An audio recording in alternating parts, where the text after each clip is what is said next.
Sir, here's your coffee po. Pahinga po muna kayo, sir. Paggabi na rin po. Nako, salamat Katrina. Napakamaalaga mo talaga sa akin palagi. Mabuti ka pa. Mukhang maalaga naman po si Ma'am Olivia. Hindi ka po ba niya nilalambing? Hindi na rin po siya nagagawi sa opisina. Busy yun ngayon. Mula nung bumalik sa trabaho, nakalimutan na yatang may asawa siya. Ah, ganun ba, sir? Kawawa ka naman po pala. Huwag po kayo mag-alala. Habang nandito po kayo sa opisina, ako munang magpapamper sa inyo. Malambing ang boses ni Katrina habang nilalapag ang bagong timplang kape. Nang mapaangat ang tingin ng boss niyang si Fernando sa kanyang direksyon, nanatili siyang nakayuko. Bulgar na nilalahad ang dibdib sa suot na masikip na blusa. Nang maabot ni Fernando ang tasa, nginitian niya ang sekretarya. Kung pwede lang kitang iuwi sa bahay, ginawa ko na Katrina. Ay nako, si sir talaga mapagbiro. Kahit na ang tono ni Katrina ay nakikipagbiruan, napangiti naman siya ng palihim sa narinig. Hindi lingid sa kaalaman niya na medyo lumalabo na ang relasyon ni Fernando at asawa nito. Kung ako siguro ang asawa mo, sir, todo alaga ako sa'yo. Sa gwapo mong yan, siguradong hirap mong kaligtaan. Tapos sa bahay lang ako palagi.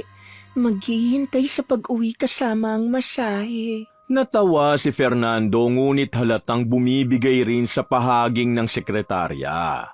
Hindi ito ang unang beses na tila magnobyo ang dalawa kung maglandian. Mas inaasikaso pa ni Katrina ang boss kesa sa trabaho, kaya konting pagpapakyut lang niya, tila humaling na humaling si Fernando.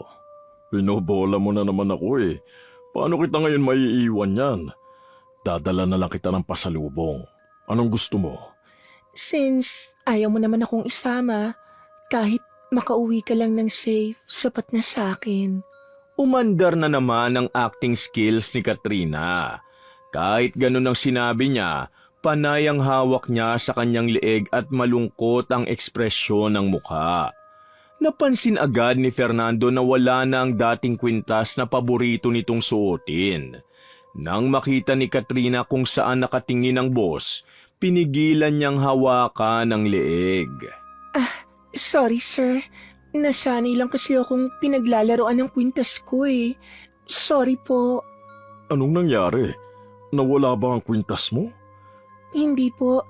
Kailangan ko lang po kasing isang lamuna. Pampagamot ng kapatid ko sa probinsya. Pero okay lang po ako.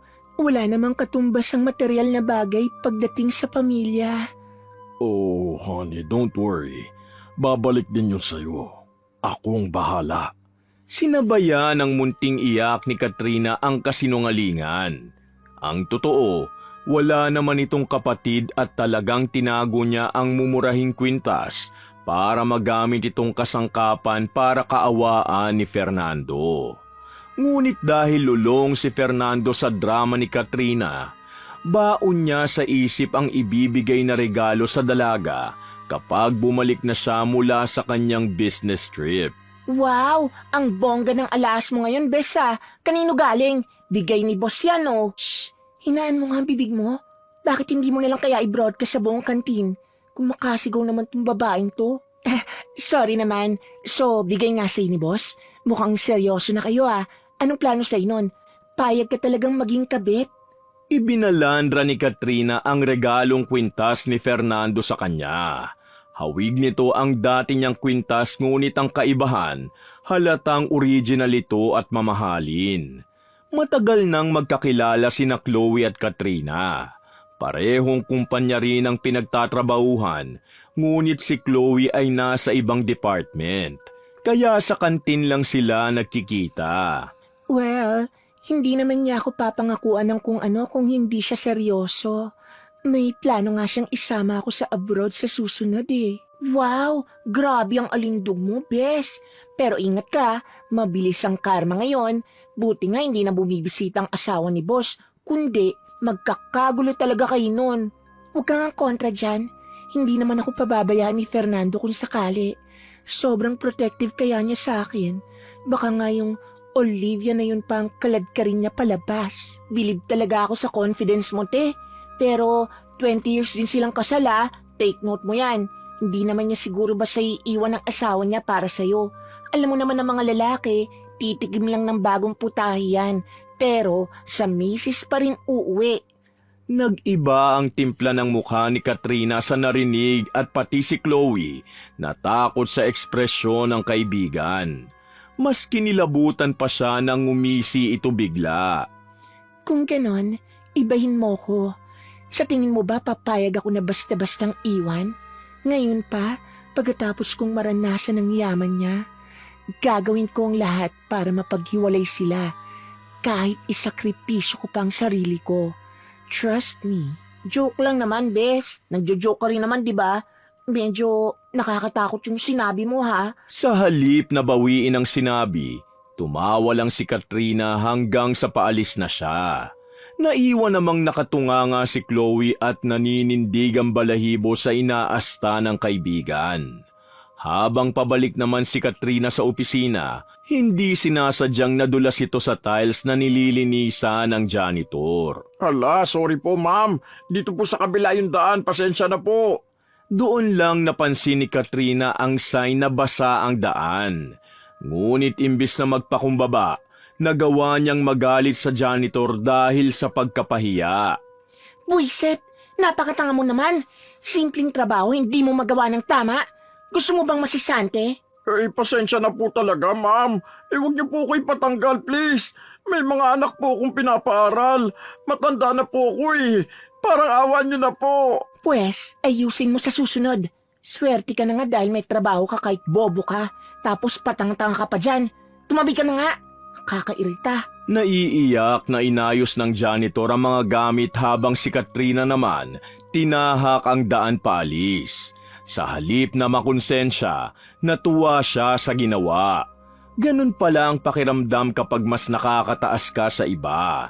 Sa tingin niya, mas bagay sa kanyang maging asawa ng boss kaysa sa bastang sekretarya lang nito. At dahil doon, mas lalong tumibay ang plano niyang agawin si Fernando mula sa asawa nito.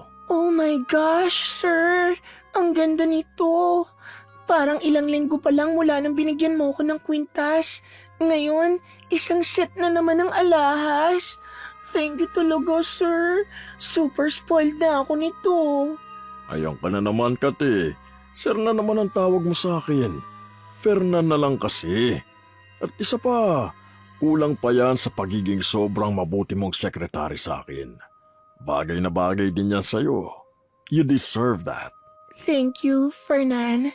Hindi ko alam kung paano pa kita pasasalamatan sa mga regalo mo sa akin. Sobra na to. Huwag mo nang isipin yun. Ang importante, masaya ka. Lahad na pinakita ni Katrina ang mahiyaing reaksyon. Pang-ilang regalo na ni Fernando ang hawak niya. Hinawakan naman ni Fernando ang kamay ng sekretarya at ang ganong tagpo ang nasilayan ng asawa niyang si Olivia. Anong kabastusan to, Fernando? Sa mismong opisina mo pa? Talaga bang wala ka ng respeto sa akin? Han, mali ang iniisip mo. Inabutan ko lang siya ng regalo dahil birthday niya. Wala kaming ginagawang masama. Yes, ma'am. Nagmagandang loob lang po si sir. Promoted po kasi ako. Napipi ang dalawa at nahuli sa sariling kasinungalingan dahil magkaiba sila ng dahilan. Mabilis na dumistansya sa isa't isa sina Fernando at Katrina. Kinakabahan ng muka at hindi maitawid ang salita para magpaliwanag. Huwag niyo na nga akong gawing tanga. Kalat na sa kumpanya ang kakatihan yung dalawa. Hindi na kayo nahiya! Nanlilisik ang mga mata ng ginang kay Katrina na ngayon ay bitbit pa rin ang makinang na alahas sa bisig niya. Plano sana nitong sorpresahin ang asawa at yayaing mag-lunch, ngunit siya pa pala ang masusurpresa sa kawalang hiyaang ito.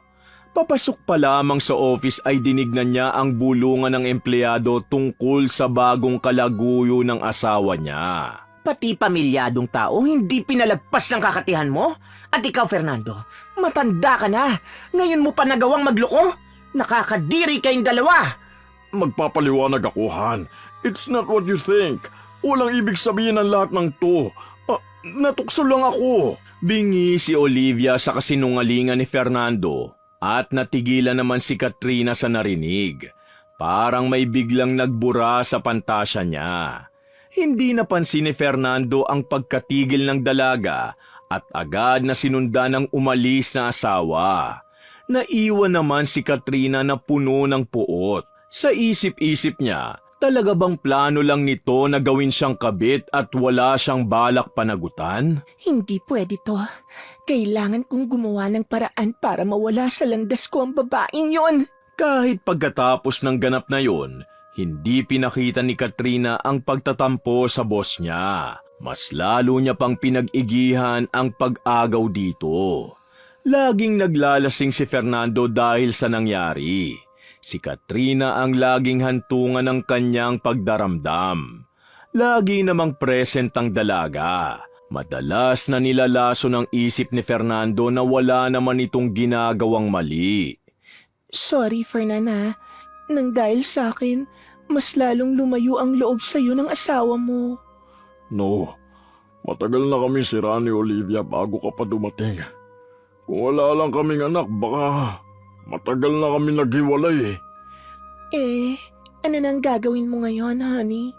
Susuyuin mo ba ang asawa mo?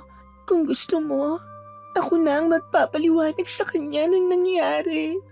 Pinakita ni Katrina ang pag-iyak kay Fernando.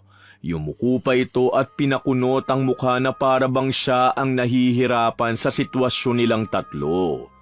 At dahil utu-utu ang lalaki, dali-dali niya namang dinaluhan ang dalaga. Hayaan muna natin si Olivia. Saka ako na siya kakausapin kapag lumamig na ang ulo niya. Alam ko namang hindi ako matitiis nun eh.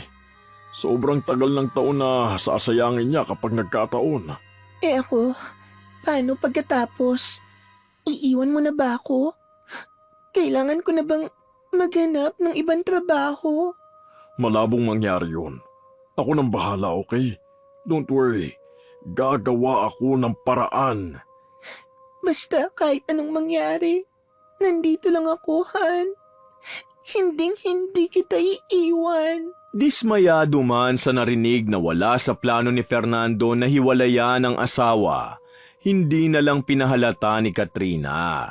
Pasasaan ba at magtatagumpay din siya sa paglaso ng isip nito at ito mismo ang aalis sa puder ng asawa.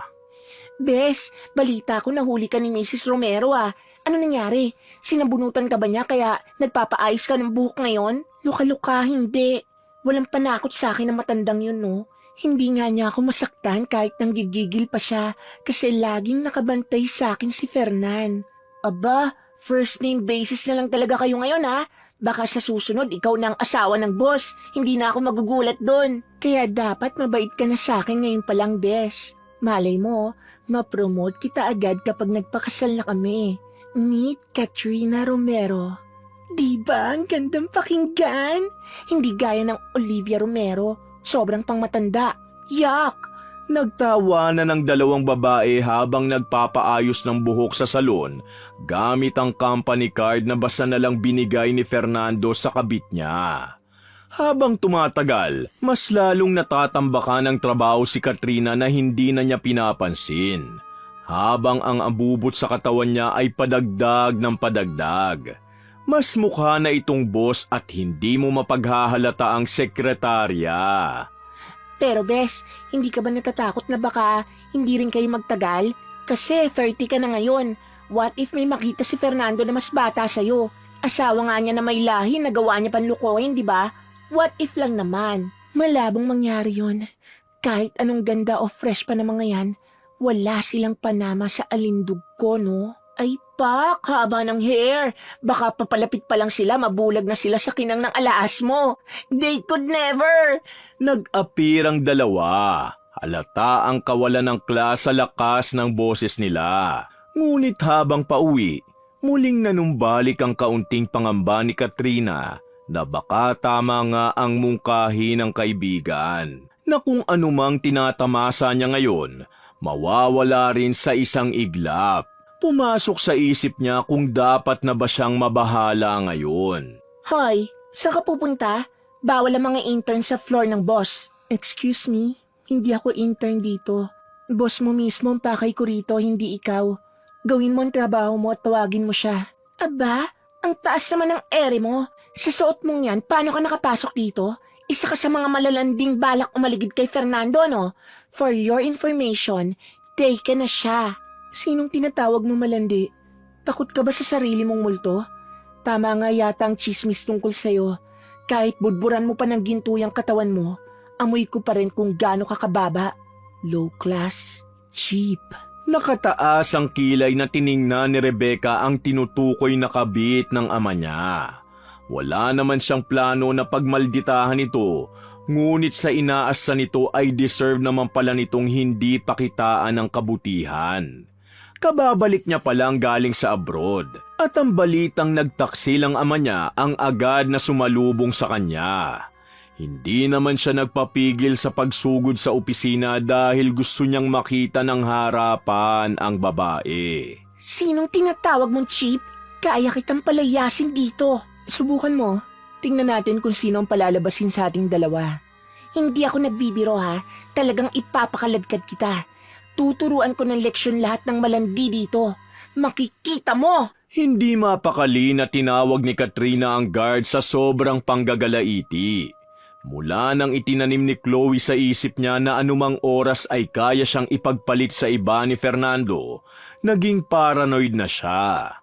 Halos lahat ng babaeng empleyadong lumalapit kay Fernando, pinagdududahan niyang may balak na agawin ng lalaki. Ano nangyayari, Katrina? Nireport mo raw sa security na may nakapasok na ng gugulo rito. Nasaan na? Buti nandito na kayo. Takot na takot ako, Fernan. Nasa harap ko lang siya kanina pero nang tawagin ko na kayo, bigla na lang siyang nawala pagbalik ko. Mukhang balak pa yatang manggulo. Please, guards, hulihin niyo siya. Umaktong balisa si Katrina. Kailangan niyang mapaniwala si Fernando para mabilis na mapalayas ang babaeng yun. Nang makapasok silang lahat sa opisina, prenteng nakaupo naman si Rebecca sa swivel chair. Napailing ang guards nang makilala ang anak ng boss at umalis na nang masigurong walang ibang umaaligid sa lugar. Dali-dali namang dinaluhan ni Fernando ang anak sa sobrang pag-aalala. Sa kabilang banda, si Katrina ay lalong naguluhan sa inakto ni Fernando. Rebecca, kailan ka pa nakarating? May nakapasok raw na intruder dito. Ayos ka lang ba? Magkakilala kayo? Anong ibig sabihin nito? Ito bang ipapalit mo sa akin, Fernando? What? Nasisiraan ka na ba ng bait? Itong kabit mo, Dad. Pagsabihan mo nga. Lumabas ka muna, Katrina. Mag-uusap muna kami ng anak ko. Naimasmasan si Katrina pagkalabas ng pinto. Ito pala ang anak na tinutukoy ni Fernando. Sa buong taon kasi niyang pagtatrabaho rito, ngayon niya lang nakita ang anak nito. Hindi niya maiwasang kabahan sa nangyari. Parang gusto niyang sampalin ang sarili dahil nagpadalos-dalos siya sa mga sinabi. Hiniling niya na sana'y hindi magsumbong ang dalaga sa ama nito. Nang bumukas ang pinto, sabay na lumabas ang mag-ama. Katrina, this is my daughter, Rebecca. Alam kong may hindi kayo pagkakaunawaan kanina. Pinutol ni Rebecca ang kung anumang sasabihin ng ama at inismiran lang ang nakayukong si Katrina. Parang maamong tupa ito ngayon, malayo sa babaeng halos kalad ka rin na siya kanina. Hindi lubos maisip ni Rebecca kung anong nakita ng ama sa babaeng ito. Hindi ko kailangan ng formal introduction, Dad. Aalis na ako. Rebecca, bumalik ka rito. Tinawag pa ni Fernando ang anak ngunit tuloy-tuloy lang ito sa pag-alis. Kumapit naman agad si Katrina sa bisig ni Fernando. Sinadya niyang basagin ang boses para magpaawa. Pasensya na talaga, Han. Hindi ko naman kasi alam na anak mo pala siya. Napangunahan lang ako ng kaba. May nasabi ba siya sa'yo? Ako dapat ang humingi ng pasensya, Kat. Sorry sa inakto ng anak ko. Baka kasi sinisiraan na naman tayo ni Olivia kaya ganun ang trato niya sa'yo. Huwag ka mag-alala at pinagalitan ko na ang batang yon. Dapat hindi mo na ginawa yun, Han. Ayos lang ako. Normal naman siguro ang reaksyon niyang yun. Hindi natin may iwasan dahil mukhang mas close sila ng mama niya. Hayaan na lang natin. Kinagabihan ay sigawan ang umalingaw sa bahay ng mga Romero. Hindi nakinig si Fernando sa hiningi ni Katrina na hayaan na lang ang nangyari at galit na hinarap si Olivia pagka-uwi. Masyado nang nalaso ng utak nito at ang bersyon ni Katrina ang pinaniwalaan niyang tunay na nangyari. Sumusobra ka na, Olivia! Ano bang tinuturo mo sa anak natin at naging bastos makitungo? Alam ko nagkasala ako, pero huwag mo na maidamay sa galit mo, bata! At talagang kami pa ng anak mo masama ngayon? Pambihira. Ni hindi mo nga hinayaan magpaliwanag si Rebecca. Basta-basta mo nalang pinagalitan sa opisina mo. Disiplina ang ginawa ko, Olivia. Bagay na hindi mo magawa. Binastos niya ang empleyado ko. Akala mo ba hayaan ko lang na tratuhin niya ng ganun ang ibang tao? Bulag ka na talaga, Fernando. Tinawag ng babae mo na malandi ang anak natin. Anong klaseng ama ang mas kakampihan ng kabit kaysa sa sarili niyang anak, ha? Ang sama mo. Nagsisisi na akong ikaw ang pinakasalan ko.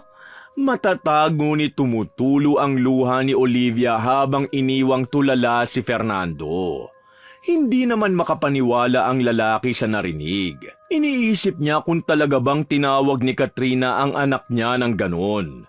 Kailangan niyang kumpirmahin mula mismo sa babae ang akusasyon, kaya mabilis niyang pinuntahan si Katrina sa apartment nito. Natuwa naman si Katrina nang makita ang sasakyan ni Fernando, ngunit agad ding nawala nang makitang seryoso ang mukha nito. Totoo ba? Tinawag mo malandi ang anak ko, Katrina? Bakit mo nagawa yun? Hindi ko sinasadya, Fernan. Maniwala ka. Nadala lang ako ng emosyon. Pangako hindi ko na uulitin. Kahit lumuhod ako sa'yo ngayon, mapatawad mo lang ako, please. Hindi ko na alam ang gagawin ko. Kay Rebecca ka dapat humingi ng tawad at hindi sa akin. Sa ngayon, mas mabuting itigil na muna natin to. Ayokong may madamay pa. Pero Fernan, hindi ko sinasadya. Please makinig ka naman, oh. Mahal kita, please. Halos kumapit si Katrina sa damit ni Fernando, ngunit hindi ito nagpapigil. Tuluyan namang nalugmok si Katrina nang maiwan itong mag-isa. Hindi dahil nalungkot siya sa pag-iwan sa kanya ng lalaki, kundi dahil isa na naman itong kapalpakan sa mga plano niya. Nandito ka pa rin? Ang tibay mo, ah. Himalang kakunti ng alas mo ngayon. Laitin niyo lang ako. Deserve ko naman po. Humihingi pa rin po ako ng dispensa sa ginawa ko kahapon. Pasensya na po talaga. Kahit anong sabihin mo, hindi pa rin mababagong nakasira ka ng pamilya.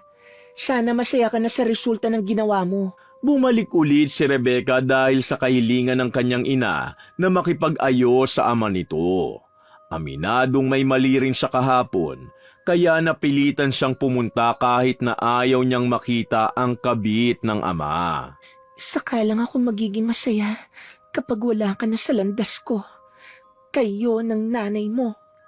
Hindi maiwasang mapabulong sa isip si Katrina nang lumampas si Rebecca. Pinanatili niya ang nakakaawang emosyon. Tumayo siya at dahan-dahang naglakad patungo sa break room ng department ng kaibigan niya. Saktong break time nila at lumabas na rin si Chloe na ikinangiti niya. Bes, may gagawin ka bang importante? Ikaw pala, Bes. Katatapos ko lang kumain. Bakit? May pabor sana akong hihingin eh. Alam mong nandito yung anak ng boss, di ba?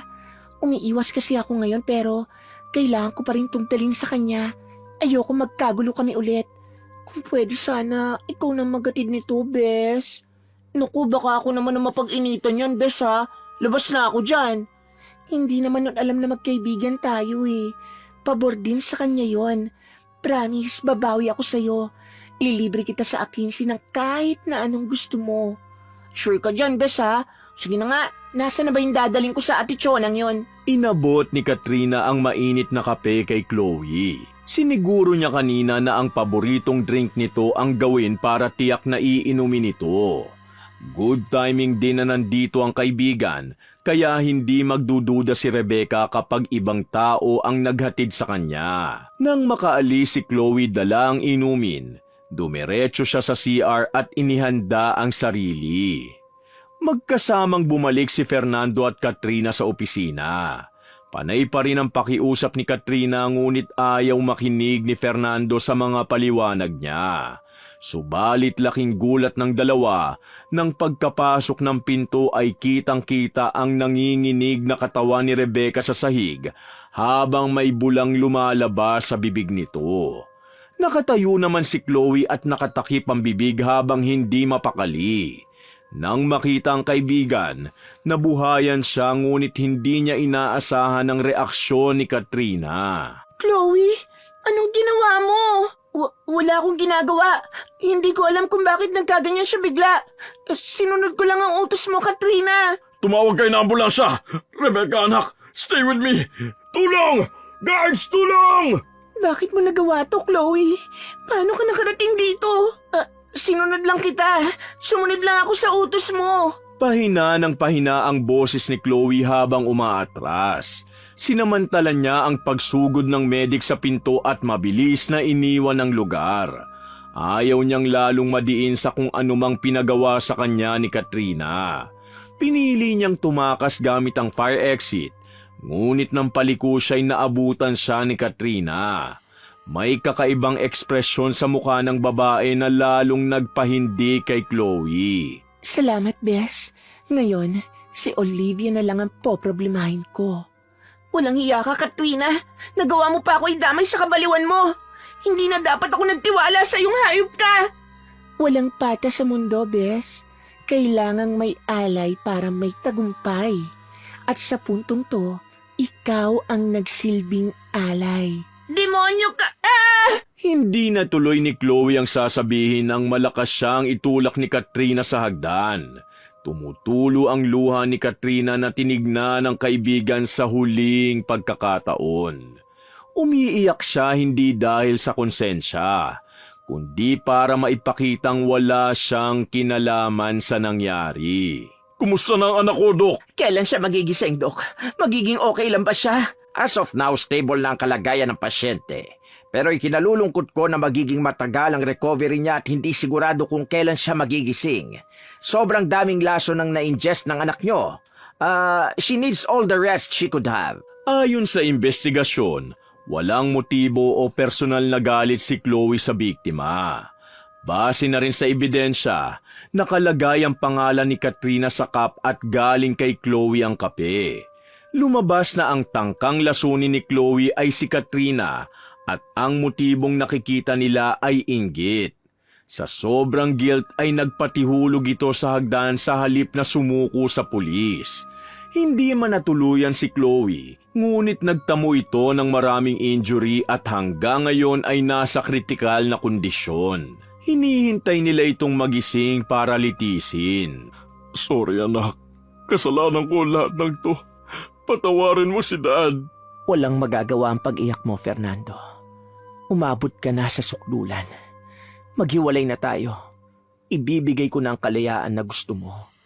Pero wag ka nang magpapakita sa aming mag-ina. Hindi inaasahan ni Fernando ang kawalan ng reaksyon ni Olivia. Ang akala niya, sisigawan siya nito at sisisihin. Ngunit malamig lang ang tingin sa kanya nito hanggang sa makaalis siya. Hindi niya alam ang gagawin. Ngunit dinala siya ng mga paasa kung nasaan si Katrina. Ayos lang ba si Rebecca? Kasalanan ko tong lahat, Fernando. Sana akong nasa ospital ngayon at hindi ang anak mo. Wala kang kasalanan, Katrina. Nadamay ka lang din. Mabuti at hindi ka nasaktan. Parang robot na niyakap ni Fernando si Katrina. Nilabas ni Fernan ang kwintas mula sa kanyang damit. Simpleng ginto ito, ngunit sa dulo ay may napakagandang pulang bato. Kapag inikot ay may singsing na nakasabit. Kumikinang ito sa liwanag at kung bubuksan ng lock, may nakatago sa gilid na munting pares ng hikaw. Anong ibig sabihin nito, Fernan? tanda to ng pagmamahal ko sa'yo. Ngayon malaya na ako. Hindi na natin kailangang magtago. Pwede na kitang pakasalan. Hinubad ni Fernando ang alahas at inabot kay Katrina. Gusto mang magpakipot ni Katrina, tila may kakaiba sa alahas na to na naaakit ang tingin niya sa pulang bato. Pero, paano na ang mag-ina mo? Parte na lang sila ngayon ang nakaraan ko. Ikaw na ang ngayon at bukas ko. Hindi na ako aalis sa tabi mo. Ito ang matagal mo ng pangarap, hindi ba? Sa halip na kabahan sa iniwang makahulugang salita ni Fernando, umusbong lang ang pagbubunyi sa loob ni Katrina. Sa wakas, nagtagumpay na siya sa kanyang plano. Han, anong mas gusto mo? Beach or church wedding? Ikaw ang bahala, Han. Chocolate or vanilla cake? Kung anong mas paborito mo. Ilan ang anak na gusto mo? Kung ilan ang kaya mong ibigay, Han. Kung maririnig sa iba ang ganitong usapan, nakakakilig. Couple goals, kumbaga. Ngunit sa pagitan ni Fernando at Katrina ay iba. Parang robot na sunod-sunuran si Fernando habang si Katrina naman natutuwang magdikta sa lalaki. Ilang linggo nang nakalipas mula nang mangyari ang eskandalo sa opisina, ngunit heto ngayon at nagpaplano na ng kasal ang dalawang dahilan ng gulo. Mas maganda ba ako sa trahe na to kaysa sa asawa mo, Han? Sobra pa, Han. Pinakamaganda ka sa lahat. Pinagtitinginan ng dalawa habang nagsusukat ng wedding gown ng babae. Ngunit lingid sa kaalaman nila na ang tinatamasa nilang saya ay may unos na paparating. Isang araw, nagising na lang si Katrina na parang may gumagapang sa loob ng leeg niya.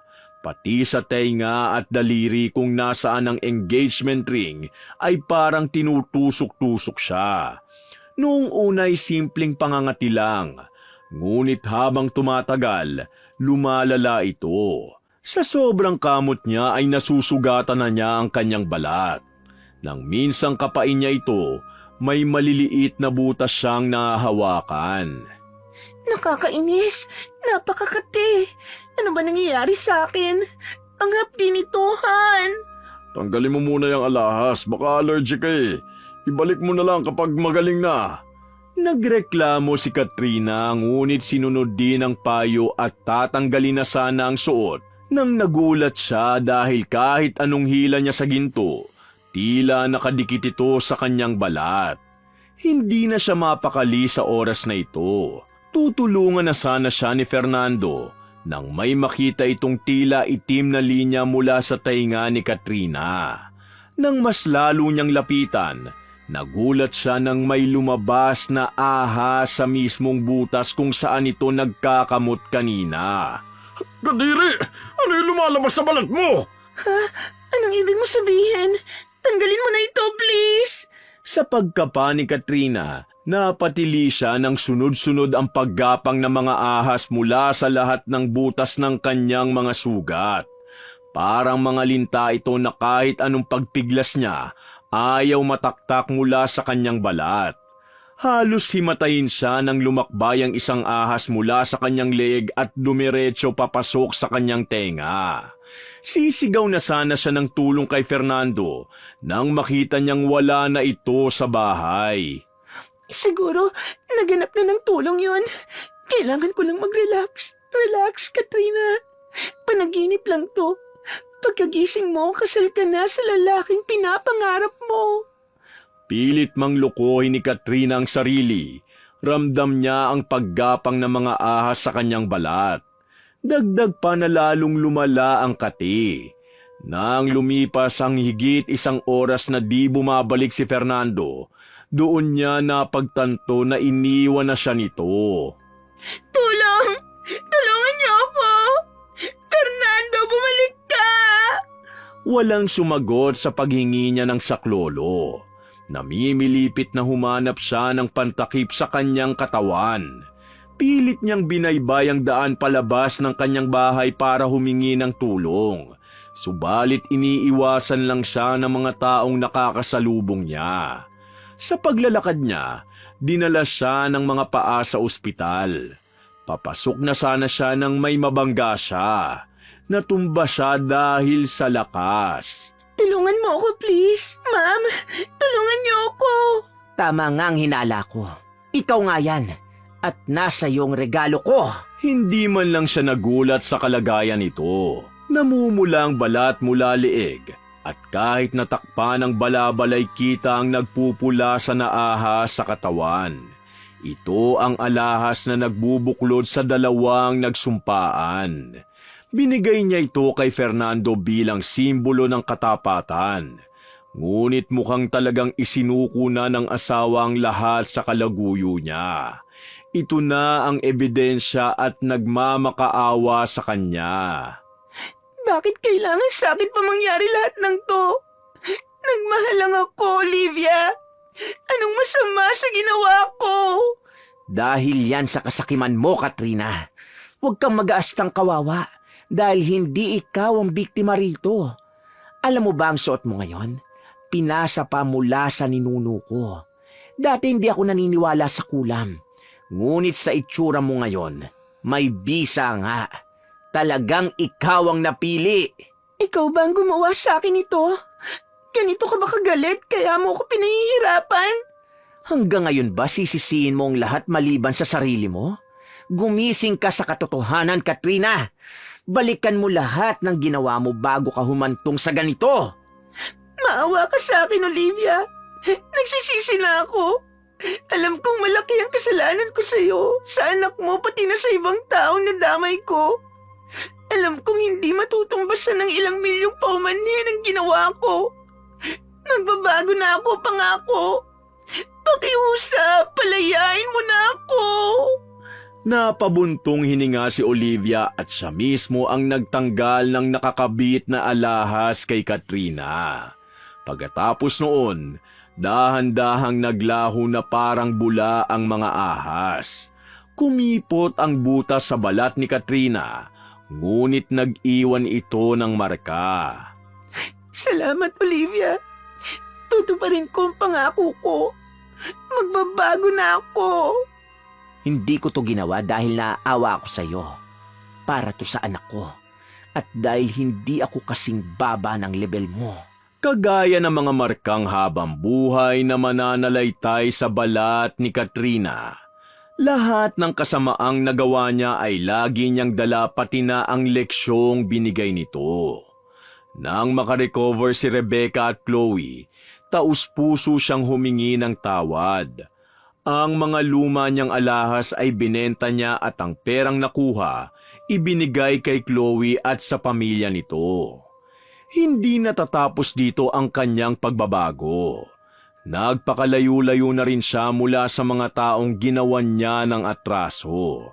Simula ng araw na yon, ay hindi na siya nagsuot ng kahit anong alahas.